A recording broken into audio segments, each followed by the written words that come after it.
Normala kenyam kana diala kontilien ka rwai gwaseme ka nur online TV channel and mandun shankotnyak malaya nong rwais ne gwaseme kelare. Mene tour metni al gwaseme mene janen tour ne me ngam mishanen ngumenen yeno gwasemo tegatin mana gada tiene but gada tiene chet tourian chato but ramgi konomo kwar jonglei ke governor dung jonglei ban recommend le rode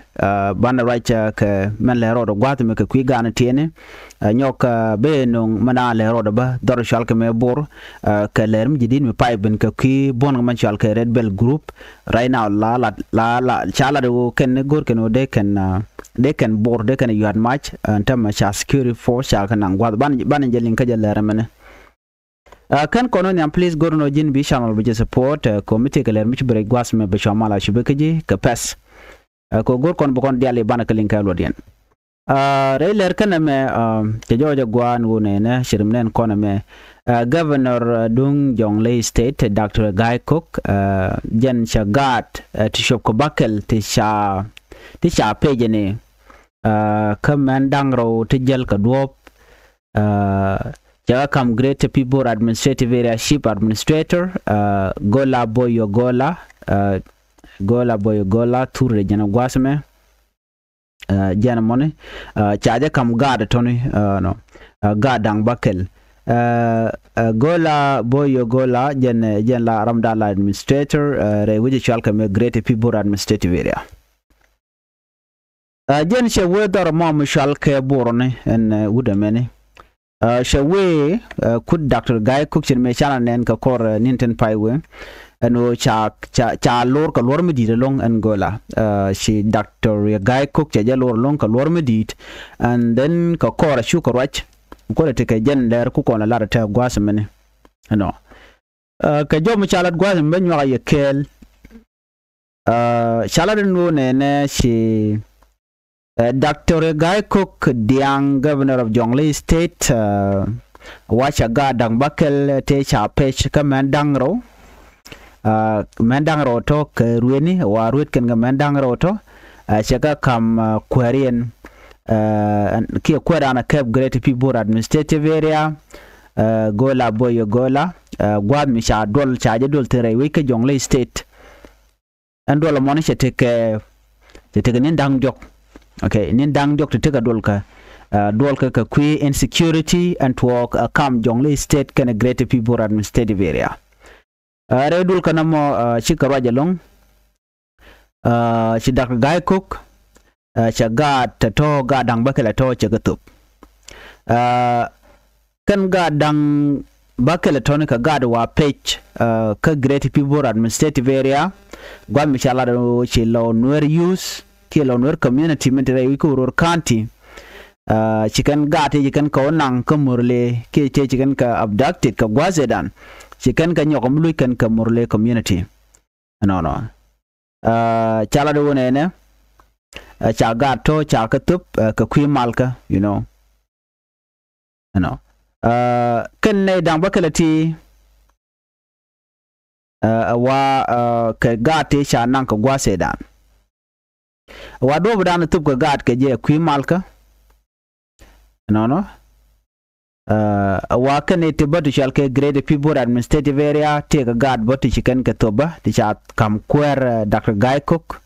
te which we me no katadan chalat ke je so now report gui kona me ngai kon diale kona lat ko rodi ndoro mo michal ke jongle yene no tirik tigaten ko skane redi shal ke murlene ti shal murlene ti la kan gala kan kanang no bikan gad bikan ka page ayo mi china ora na ju ke no ti mi chora lande chikana no chikana writing it seemed like chicken a deer katadan dong ledne ken nankan ganen ko ken ka do mi shajen so how come bramimo mi dong mi shia gadu biyo kan dordana shi men tiji gatan ko na me shere ka jin wi ran wi je cap ka force ke kan gada ka bom gwan mi moke yarudun LinkedIn so na me a chi chong jo ngai kon dia no na me chi chong ko gat rande especially mi mo kidnap ne gat rada din na me ajen ne chwal ken rie kan chwal rie kan rie mi wi garara den we kan ka bom ka dom chora lot na bi charbon we melerito ye mogwa so na me chi chong so mi chegana mani a jom inshallah den wo chineti ala jijong lay kana greater people administrative area shiga rochi malingen magwase me en wo ba gad ba ka dil top ka kwimal ka lo ler shelet keno de mal der ben kam niken ka ta dan gwe ke je shi Dr. Guy Cook shi na mo che yuri aleka en wo bigata kamal kana greater people administrative area ko tele korum betok no agenta dan shi kan plan ka je no mo mo che jek of course gwalong ano de na de kan te ka mat kam niken teram log mission money bari gene midong benas bikan rik bikan kalat ke chicken ken kon lat ke jek no chicken ke bugor no bikan ke lado me ladiana mo jega na me la rik la kanunga ngai kon diale ajala gurga no ram mi chum jek chelat ba je dil tike ber rana chelat den run che bukule nyok agenta dana la na let ke ja but right now re vision one no ka jongle kan dorwe ka pna la sheng murle shi kan ga kwali kan nang teram la dir la pal ke belet che tele mi shora lat so na me reg midit mi shogwa chana right when me doro shal ke me bor county so bor ke jongle ba but na me a breaking report go de kon dial take liangten wa mayor Bor Municipal Council Dr. Agota Lir che declare no to ga ta bakel la 6 pm ke jen shankaro waga 6 am karunwang wona ka Wednesday ka jom chalat jane to ga en ka kan ta na tore wi ke jongle special bor wa emergency security situation te tere wi shal ka mo bor according to announcement Michigan lat kejen chanka rawomo mayora got jela do nene chagoro teram bijal kanichi ne facilitation ne latne ka joint security operation balat to ka kan tande tone there is serious security concern dor shal ka me bor ala bor tere karwa na ne report misha report ken ko ge jeno en bon jal ke red bell group gor kano de kan bor de kan yan ma ka ta dan la ke je ki ta dan shika report ki kan top ke je dio je ngai kon dan le road by the way shi kon de lan je rodan no ngum le road doro jal ke me bor ne ti jal ke ti jal ke ti red bell group shika warning kan top ne dio je chana right tin longa ne mene so no ne de ti kan shi kan kumi kan mo ke 40 hour kume dung Dr. Guy Cook 40 hour to talk at he can kalat lo chere me red bell group right now kabur security trade but major kalar ne ke took de lar kenen wo shikume she fail ko badora bajagang be jongle bajagang ko jongle jem ne ni ran tampai ko right ke kwimor len wo te ga gat chicken kanung kana gat sha kam ke so kar to dial Murle use group chicken deer kan kon la kan ka meg nan kan gat kan kan wok ajen si red bell group gwas me kan go jeno mi yen ji kuma ten tere we chal ka me bur mi sha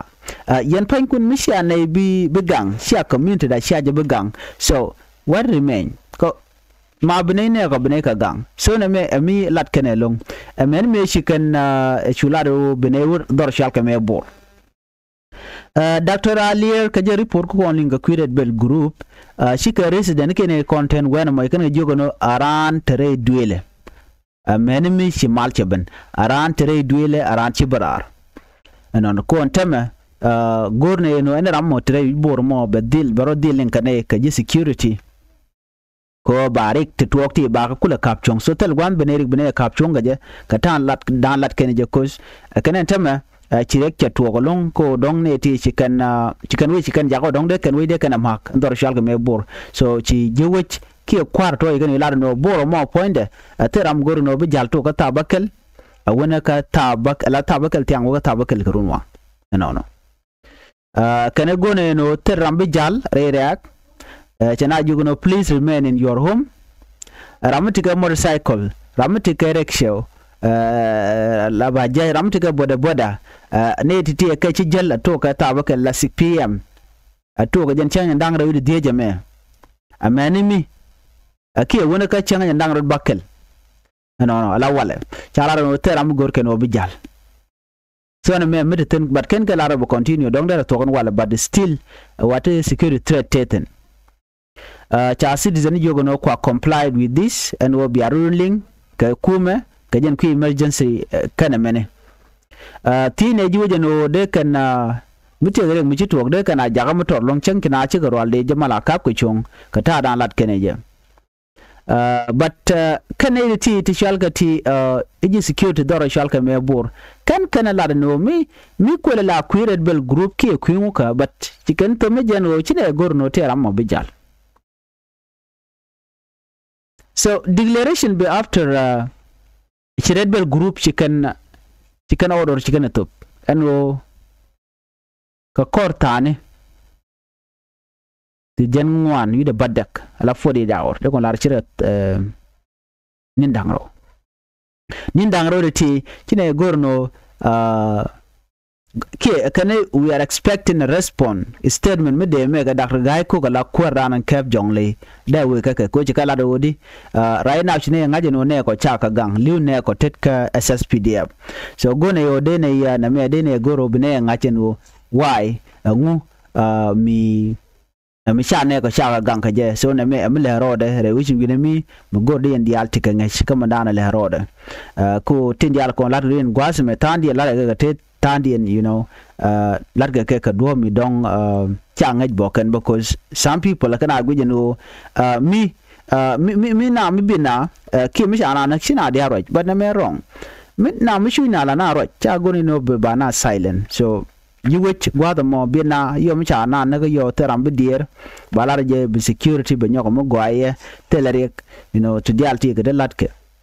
but chicken we gwa chiremanda na ngai kona jen mo ku ne titin chalke Red Bell group ku kana la jogo no dungme do de rode de yen tin gone kan dia la demand ya len kar ya leka de yen ne ko din ka gang otherwise bene ne ko bene ka gang ka ta dan lat keneje so mi mo ba see a problem ngai kon dia mission mo so na me mi chikana lat gwa se me de kon te ka liang ke te ka ngai kama dan le rode gwaza me bana weka la radian la me bana jeling dora me menen kon me gwaza mene you know gor yeno biya motor biya lingten dora meni te dora Michel Budi so ba mandan tokten bala di South Sudan ra wika South Sudan yalla Budi County Budi County gwaza me tere mi ci tokten cha nei dang barrow cha kanak na me revenge killing ka kor nina dang dok mi ci kor ke tokten na me Eastern Equatorial State Bundi County Eastern Equatorial State jen gwa dana kap ki wudi shalka lobong ngai kon lobong no nga lobong jaram danan kav Eastern Equatoria you know gwa danan tijas pelayo ticketin ke te kor ticketin dia je kon dial we are familiar with that ano nika kor gwa de dan ci kor aja long ne ka jen wuda me mi batur be nya yekel gwa semene ko spiate ngach wuda me mi dere ne jaram dan la kwar Eastern Equatoria wuda me ne no en la dan ci akolat gwa me jen gor ma be nya yekel ano ka ta dan chalat ke je chale lo bong wuda me jen kwar Eastern Equatoria ka jom chalat gwa me wa ka kor mi chetu ok dor dana ten wana mo dio je ko gwade dan ci ko ngaje no ci GS pela yu kana SSPDF ci nyenten ci me ngai kona mi ma chu GS pela yu kana ran go ci kana di shop ka jendang jok ci kan nak ka cha nan karam kel mi sha binai cha de na jen wude me la governor Eastern Equatoria no tera mi sha nak eno e cha nan ka ne ngwan karodian ka ci na ci ko pore wucin winami bara ina report ku kon lingwa me kor mi sha la dan go ci talk no revenge killing kajan Eastern Equatorial State ka Budi County jom chala the local authorities chicken ka bel la kor kam tuk dwele wa dor dio je toka ka Road construction workers Canadian la ne kon la lat chare Canadian dio she gwach ala SSPDF kan ne kon la jiwich anona wa take gwad mishalat cha kap chongtin road project no mishwa ji state government official chakal halar no an kore me to dor shal ka me loriak payam gwad mi take construction site ka camp 15 ka jom chalat gwas me ke Tuesday wa ne de konan ga gwasme wa ke ne dangro tila two road workers la two road workers kene two soldier ke three civilian wa ne de tini kene konan shiliu ne dangro tila road workers ke din dangro kene dang dok tila civilian lo de kon larno madien dial ano cheremi ke kan de ka ne dang baro but chalaro kene dang Jeremy Chalaro ne dang bakel, but no, ne dang baro, yes, ne dang baro. So ne dang baro titi chi ken chi tes nien ke kui kuramor and re duaramo. But I worry when killing a metwoga ke jen me chi tuong no wal ka chen wal badak fai welkel me chalado udi shal ka lo bonga. Wa gwan me chwa dol motor chwa ya nekten. No. Ka chwa two police officer re chwa ka lo na kan gwasamo. Kane tilalat tilet ka chala road workers. Kwala ona ka chanya dangro widero ka pai welkel to kontina ka chwa shek ba chwa jona ke dine dang ro kokien ke jen ka shanga do dien so liam di drai wishin winemi chikana do ne kon na kana gwasme ke tai dan ti koryo lat gije mukul ne dang baro wa ken ngana na kana ka jito posa community no wa ken kon na kana re wishin winemi ka ken to content chol kan ken dio jala ken nyin kam nuken lamin shalke intercommunal violence no when you center ka poida sos te shalke te posa wa ken la ken na nang ne syang lora bang telegam diem let ken wa la ken nyin ke dini la dini SSPDF la na karodian ken la rim community ken eten kon nyin wenamo so kor moteten so ripo kon linga ngai kon me syang charo ke kwiji SPLA won wo shiga nyin ke ne ti shalgati SSPDF Dorwood commercial kame governor Lobong ko Lobong ajana kwere jala governor ne me ci korme to chala do jani ci oda bar but after that you will been information la jano no there oda bar ne no ke report da ne shanu kume SPLA IO and we can Eastern Equatoria when me you can kef but you would me che bla no kana kon kef so mshene me mila roda so agenda na goro no de nyaka kon kel ka jen report me report jokan do yen dong de go de nyaka kel da latin kon